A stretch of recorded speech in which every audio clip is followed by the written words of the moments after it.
ఒకవేళ రద్దు అయితే మళ్ళీ అన్ని స్థానాల్లో పోటీ చేయాల్సింది ఉండగా కూడా పార్టీకి రాజీనామా చేసి బీఆర్ఎస్లో జాయిన్ కావడం అనేది మాకు చాలా బాధాకరం.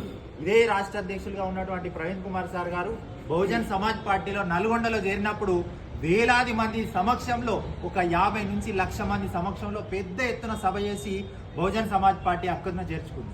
మొన్నటికి మొన్న బీఆర్ఎస్ పార్టీలో చేరినప్పుడు ఎర్రబెల్లిలో ఉన్నటువంటి ఫామ్ హౌస్లో పోయి ఒక రేకుల షెడ్ కింద మళ్ళీ అక్కడ కూడా ఈ దళిత వర్గాలను అవమానించే విధంగానే కేసీఆర్ పరిపాలించారు.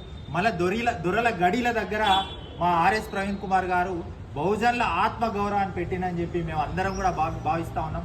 చాలా బాధాకరమైనటువంటి విషయం. ఎందుకంటే ప్రస్తుతం ఉన్నటువంటి వ్యవస్థలో ఒక ఉన్నత విద్యావంతుడు ఎంతో ఒక సమాజానికి సేవ చేయాలనేటువంటి ఆలోచన ఉన్నటువంటి వ్యక్తి ఇలాంటి నిర్ణయం తీసుకోవడం అనేది యావత్ బహుజనులందరూ కూడా ఒక నిరుత్సాహంతో ఉన్నటువంటి సందర్భం అయితే కనబడతాం.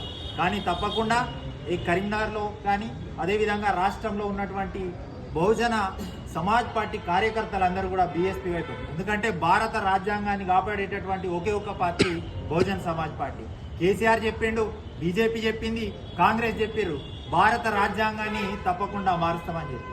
భారత రాజ్యాంగం రక్షణ కలగాలంటే బహుజన్ సమాజ్ పార్టీ తోటే జరుగుతుంది. తప్పకుండా మా పార్టీలో ఉన్నటువంటి కార్యకర్తలు అందరూ కూడా పార్టీ వెనుకలే ఉన్నారు. ఈరోజు మా పార్టీలో నుంచి వెళ్ళినటువంటి వాళ్ళు ఓన్లీ కార్యకర్తలు కూడా కాదు, నాయకులు మాత్రమే.